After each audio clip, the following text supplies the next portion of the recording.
Gusto ko lamang pong mapabilang sa mga kasama po natin na nagbibigay ng parangal kay General Secretary Lorenzana sapagkat ako po mismo ay meron po akong personal na experience kung gaano kasuporta ang binibigay ni General Secretary Lorenzana sa mga katulad ko po na minsan ay nagkaroon ng isang proyekto, kung naaalala niyo po, Secretary, sa West Philippine Sea. Noong ang lahat po ay tahimik, ang lahat po ay hindi nagsasalita. Pero si Secretary Lorenzana po, siya po ay nagbigay sa akin ng pahintulot upang lumayag sa West Philippine Sea at doon po ay magsagawa ng aking pag-aaral kung ano po ang nangyayari talaga doon sa Spratlys at doon po sa ibang lugar pa.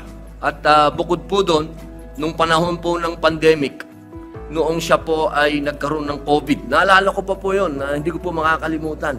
Ito pong general na ito, nagpakita pa ng kalakasan, nagpo-push up, lahat na ng klase ng pagbibigay inspirasyon sa taong bayan ay ginawa po niya.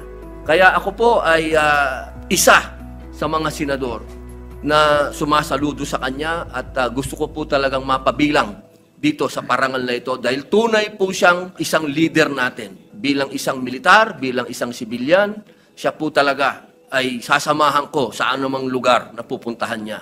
Mahal ko po siya bilang isang leader. At katulad po ng aking sinabi, wala na po akong makikita ganitong klase na pinuno. Buong-buo po ang kanyang katapangan. Talaga pong ang parangal na binigay sa kanya ay bagay na bagay po sa kanya.